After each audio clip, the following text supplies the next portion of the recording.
Dis, comment on fait pour devenir riche? Il y a une scène dans ce film excellent de Paolo Sorrentino, Silvio et les autres, où on voit Silvio Berlusconi dans sa propriété en Sardaigne, en train de négocier de l'influence politique. La personne en face de lui, un élu, a besoin d'argent. Quelques millions. Pour lui, c'est beaucoup. Pour Silvio, c'est peu. Il prend sa montre, lui demande le silence pendant quelques secondes et lui dit « Tu vois, le temps que nous venons de mesurer, c'est le temps qu'il faut à mes sociétés pour facturer les millions dont tu as besoin. Considère donc que ton financement est réglé et maintenant tu peux me soutenir en politique. » C'est beau ça. Vous prenez une belle montre avec un tachymètre qui va vous permettre donc de mesurer la quantité de choses que vous pouvez faire par heure. Par exemple, le tachymètre sur une Omega Speedmaster peut vous donner votre vitesse en km/h. Vous chronométrez le temps qu'il vous a fallu pour faire 1 km en seconde et ça vous donne automatiquement le nombre de kilomètres que vous pouvez faire en 1 heure. Mais vous pouvez aussi compter par exemple des hamburgers avec ça. Vous chronométrez avec votre tachymètre combien de temps un employé prend pour faire un hamburger et ça vous donnera son nombre de burgers à l'heure. Tiens, comment devient-on riche? Le cas de McDonald's. McDonald's, vous savez, ce n'est pas du tout une chaîne de restaurants. Oui, aux États-Unis, on appelle ça restaurant. C'est une régie immobilière. McDonald's est littéralement un propriétaire foncier qui apprend à ses locataires comment payer leur loyer.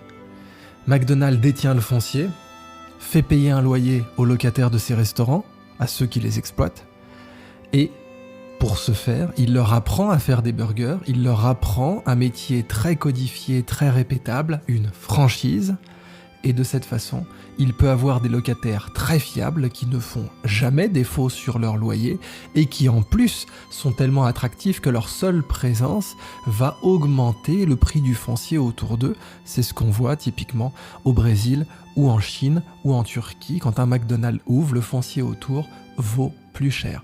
McDonald's est une régie immobilière. Dans Le Parrain 3, pour rester dans les références cinématographiques, c'est justement dans la régie immobilière que se lance Michael Corleone quand il veut devenir légal, quand il veut rentrer dans le monde justement fréquenté par Monsieur Berlusconi, des gens qui ne sont pas directement considérés comme des mafieux. Et bien sûr, tout le sujet du film Le Parrain 3, c'est qu'en fait Michael Corleone se rend compte que ce monde des honnêtes gens, ce monde des grands propriétaires terriens est en réalité beaucoup plus mafieux, beaucoup plus agressif, beaucoup plus sale que les rues de Brooklyn auxquelles il était habitué. Donc, McDonald's est une régie immobilière qui apprend à ses locataires comment payer leur loyer. C'est aussi le cas de Starbucks. Starbucks est une régie immobilière qui apprend à ses locataires comment payer leur loyer d'une façon fiable, sans incident, bien mieux que n'importe quel locataire lambda, et en plus avec cet effet d'aura qui vaut une fortune, que quand un Starbucks ouvre, le foncier autour prend 30% en même pas 1 an. Starbucks, en plus, a l'énorme avantage d'être aussi une banque et certains banquiers ont appelé à ce que Starbucks soit régulé comme une banque parce que Starbucks a des dépôts. Les cartes cadeaux pour acheter votre café, ce sont des dépôts en liquide et qui sont en plus bien plus rentables qu'une banque puisque dans une banque, normalement, vous devez pouvoir restituer le liquide, mais dans les conditions générales d'utilisation des cartes cadeaux de Starbucks, bien entendu, à aucun moment Starbucks ne vous rembourse en cash. Starbucks vous rembourse en café, avec sa marge évidemment.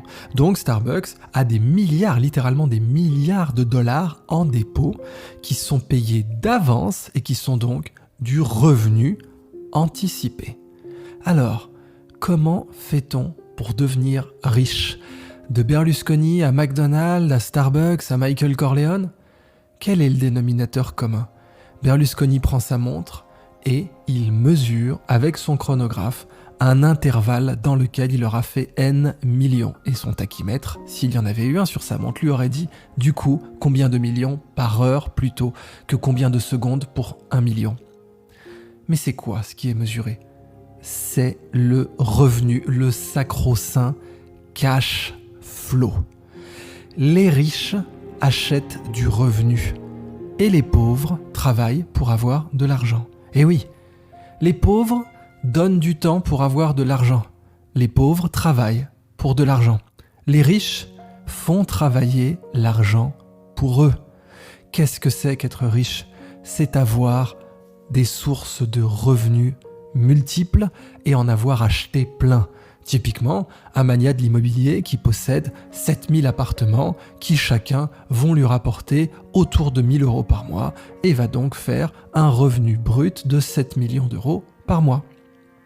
Mais il pourra aussi avoir un patrimoine puisque ces appartements étant possédés, il peut les revendre et tous les ans il peut en revendre une dizaine, une trentaine et en racheter d'autres avec des plus-values. Le revenu, c'est ça qui fait la richesse.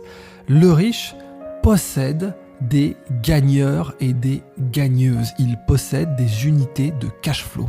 Et comment il devient riche ? Certainement pas en payant cash, en empruntant à la banque. C'est l'histoire typique de Patrick Drahi. Et oui, dans l'Antiquité, on n'avait pas encore la comptabilité en partie double. Et donc jusqu'au Moyen-Âge, en fait, quelqu'un pouvait arriver et jeter un énorme sac d'argent sur une table et dire « je suis riche ». Et vous ne saviez rien de son passif, de la dette que cette personne pouvait avoir. Tout ce que vous voyez, c'était son actif. Et l'actif était mis sous vos yeux, vous vous disiez « cette personne est riche ». Le cas de Patrick Drahi est marquant, parce que si on applique la comptabilité en partie double, eh bien on voit que le groupe Altis est surendetté, c'est-à-dire qu'il a beaucoup plus de dettes que de revenus, qu'il a beaucoup plus de passifs que d'actifs. Mais tant que vous avez accès au crédit par vos appuis politiques, par l'influence notamment médiatique que vous avez gagnée, eh bien les banques, d'ailleurs souvent publiques, vont continuer à vous prêter. Et elles vous prêteront d'autant plus que, en face, parce que vous avez un groupe médiatique, vous pouvez leur offrir des appuis politiques. Donc dans tous les cas, cet argent ne sera pas perdu, même s'il peut tout à fait être perdu sur le plan comptable. Au passage, s'il existe une perte, elle sera défiscalisée, bien entendu. Donc comment devient-on riche ? On s'endette pour acheter des sources de revenus. Après, il y a différentes formes de sources de revenus. Vous avez bien sûr l'immobilier, vous avez bien sûr les restaurants, surtout s'ils sont franchisés et que la source est donc reproductible à grande échelle dans le monde. Vous avez l'influence politique qui peut vous permettre d'obtenir des marchés publics ou en dernier recours de faire même du trafic d'influence. Et puis vous avez tout un tas d'autres formes, mais les plus belles justement, eh bien ce sont les dettes d'État. Et oui, détenir des appartements, c'est pour les petits joueurs de la richesse, c'est pour les gens qui sont riches, mais qui ne sont pas très influents sur le plan politique. Non, l'idéal, c'est de confisquer les richesses qui sont créées par les grands producteurs de richesses dans le monde, à savoir les peuples, les gens, les humains, les villes, les campagnes. Ça, c'est le plan génial. Comment devient-on riche dans la mafia, par exemple ? Vous êtes Lucky Luciano, vous arrivez à New York, plein d'avenir et plein d'ambition. Et vous voyez une ville qui grandit, qui produit des gratte-ciel superbes et qui a un marché aux poissons à Fulton qui génère beaucoup de cash. Et vous vous dites, pourquoi j'aurais pas ma part ? Et c'est comme ça que ça marche la mafia. La mafia arrive, se dit, il y a de la richesse qui est créée. Pourquoi j'en aurais pas ma part ? Pourquoi je ne prendrais pas 10, 15, 20, 30% de cette richesse qui est créée ? Alors elle raquette, alors elle menace, alors elle détruit, alors elle fait chanter, alors elle prête avec des taux d'intérêt absolument scandaleux de 30 à 40%, ou bien de 15% par semaine, ce qui est bien pire par an évidemment, puisque ça fait 1,15 puissance 52 à la fin de l'année. Je vous laisse calculer le résultat de cette superbe exponentielle. Alors, obtenir, séquestrer, confisquer du revenu, c'est à toutes les époques la meilleure façon de devenir et de rester riche. Vous vous interposez sur le revenu du monde. Vous vous mettez entre la création de richesse et la répartition de la richesse. Et vous prenez votre part. C'est ce que faisait la mafia, mais bon, à faible échelle. Comme je vous le disais, dans Le Parrain 3, Michael Corleone, qui représente d'ailleurs un mélange de Frank Costello et de Lucky Luciano, eh bien se rend compte que le monde des riches, avec leurs appuis politiques et leurs médailles et leurs récompenses et leur sainteté, est infiniment pire que le sien. Et on le savait, bien sûr, il y a eu l'affaire Tangentopoli en Italie, il y a eu l'opération Manipulite, qui, on le sait, a été très instrumentalisée par la CIA, notamment pour faire gicler le gênant Bettino Craxi, qui avait eu le mauvais goût de provoquer la crise de Sigonella, et Reagan ne lui avait que très passablement pardonné, certes, mais tout de même, avec l'affaire de la loge P2, notamment en Italie, et puis donc tous les scandales autour de Licio Gelli, eh bien, on avait pu voir en effet que des gens respectables politiquement se comportaient d'une façon bien pire que des mafieux, et qu'il existait, au-delà des mafias folkloriques, qui elles finissent toujours plus ou moins tôt, plus ou moins tard en prison, des mafias qui elles ne finiront jamais en prison, puisque ce sont elles qui écrivent même les lois. Mais comment fait-on donc pour devenir riche et pour le rester ? Eh bien, le revenu absolu, c'est pas l'immobilier, c'est pas les restaurants, c'est les États. Les obligations d'État, la dette des États, c'est génial, parce que là, il n'y a pas de défaut possible. L'État a l'armée, il a les moyens, le monopole de la violence, pour aller chercher les impôts. Et donc, quand vous avez prêté à un État, en réalité, vous vous êtes interposé, d'une façon totalement parasitique, évidemment, entre l'impôt et le service public. Vous vous êtes interposé entre l'impôt et le bien public. Vous vous êtes interposé entre la génération de richesse et sa répartition. Et en plus, vous êtes totalement invisible, puisque ce sont les moyens de l'État, la puissance publique, qui viennent collecter votre revenu. Vous êtes un ultra-capitaliste, vous êtes plein aux as, mais ce sont des gens de gauche qui vont vous défendre. Ce sont des gens qui pourraient même penser que le communisme est réalisable dans leur pays, qui vont venir soutenir et défendre votre source de revenus, parce que votre source de revenus, ce sont les impôts, et que bien sûr, il faut payer ces impôts. Alors vous êtes maintenant un immense mania protégé par des gens qui ont une sensibilité de gauche, entre autres, et pourtant vous avez surendetté un État et vous vous êtes interposé entre la création de richesse et sa redistribution. Vous vous êtes interposé entre l'humain et la justice et l'égalité et la fraternité. La France aujourd'hui est endettée à hauteur de 3 000 milliards d'euros. On sait que cette dette ne sera jamais remboursée, mais elle va fournir un revenu universel à vie, non pas aux gens qui en ont besoin, aux gens qui ont prêté à la France et qui ont fait en sorte que la France s'endette à outrance, totalement, pour qu'aujourd'hui, le simple budget de remboursement des intérêts de la dette, et juste des intérêts de la dette, soit supérieur au budget de l'éducation nationale en France. Si c'est pas merveilleux ça. Ah oui, ça paye beaucoup mieux que McDonald's, ça paye beaucoup mieux que Subway, ça paye beaucoup mieux que Starbucks, et beaucoup mieux que d'aller racketter le Fulton Fish Market quand vous êtes la famille Genovese. Parce que là, vraiment, votre source de revenus, ce sont les gens. Ils ne peuvent rien faire. Quelqu'un peut décider de ne pas aller au McDonald's. Quelqu'un peut décider de ne pas aller chez Starbucks ou chez Subway. Allez demander à un Français de décider d'arrêter de payer ses impôts. Il n'y aura pas moyen. Mais posez-vous la question maintenant. Est-ce que la France a des infrastructures et des services publics qui valent 3 000 milliards de dettes ? C'est ça la grande question.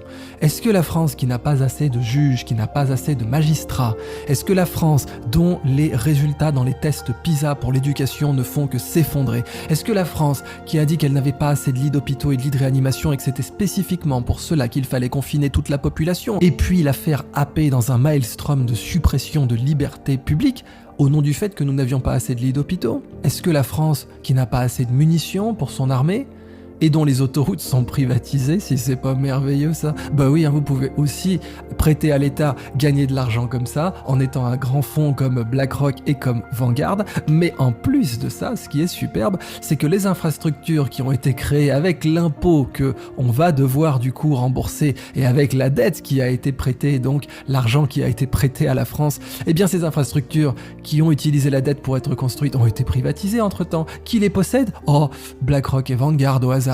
Eh bien, est-ce que la France a vraiment vu ces 3 000 milliards? Est-ce que les Français ont vraiment vu ces 3 000 milliards? La réponse est non. Mais leurs créanciers, oh, ne vous inquiétez pas, ils les verront. Et eux ont du coup une marque sur le front de chaque Français, et ne vous inquiétez pas pour eux, la France n'est qu'un petit pays exotique. Ils font ça dans tous les autres pays. Une marque sur le front de chaque citoyen, de chaque créateur de richesse. On ne ponctionne pas le revenu d'un franchisé McDonald's, on ne ponctionne pas le revenu d'un franchisé Starbucks. On franchise les gens à la naissance, de sorte que chaque Français naissant naisse avec 50 000 € ou plus de dette, et il a un tampon sur le front qui vous garantit à vous un vrai revenu universel, avec le monopole de la violence garanti par l'État pour le collecter. Et ça, c'est superbe, parce que pour devenir riche, il faut acheter du revenu. Et si vous avez accès vous-même au crédit, si vous êtes quelqu'un comme Patrick Drahi, et que vous avez en effet des banques qui vous prêtent, et que vous vous en vantez publiquement, parce que tout de même, il y a de quoi rigoler quand on a 50 milliards de dettes à ce que les banques continuent à vous prêter. Eh bien, qu'est-ce que vous faites ? Vous achetez des sources de revenus, vous acquérez des sources de revenus, et ces sources de revenus sont ce qui vous rendra riche. Vous avez la location, vous avez la restauration quand elle est franchisée et qu'elle permet d'augmenter les volumes très rapidement, et vous avez nombre de gens qui sont devenus riches comme ça dans les crêperies par exemple, ou dans les boulangeries, notamment en Asie, parce que le pain français peut se vendre comme la crêpe française d'ailleurs, avec une très jolie marge en Asie, puisque c'est un produit exotique, mais qu'au fond, vous ne payez que de la farine et de l'eau fondamentalement, et un peu de main d'œuvre certes, mais bon, tout ça c'est pour les petits joueurs. Vous pouvez aussi aller racketter des marchés aux poissons, ou faire quelques fraudes financières, mais la vraie faisande, le vrai gang des super riches, surendette les États et pose un tampon biatch sur le front de chaque citoyen en lui disant, tu sais, ton travail m'appartient en partie, à vie et celui de tes enfants aussi, parce que ton État qui va prendre une partie de ton travail en te disant que c'est pour l'intérêt général, que c'est pour le bien, que c'est pour la redistribution des richesses, eh bien moi, en gros parasite bien gras, je me suis inséré entre toi et l'État, entre toi et ta représentation, entre toi et les services que tu mérites et pour lesquels tu payes et pour lesquels tes ancêtres ont payé. Et moi, avec cet exemple charmant de ce seul budget du service de la dette, c'est beau d'ailleurs d'appeler ça service, le service de la dette, à savoir les seuls intérêts de la dette en France, 60 milliards qui partent dans les poches des super riches tous les ans. C'est plus que le budget de l'éducation nationale. Moralité, si vous voulez devenir riche, achetez du revenu, ne dépensez pas votre cash emprunté pour acheter du revenu, et le meilleur revenu, c'est pas le burger, c'est pas le café, c'est pas le rackettage d'un marché aux poissons à New York, c'est de racketter les États et chacun de leurs citoyens.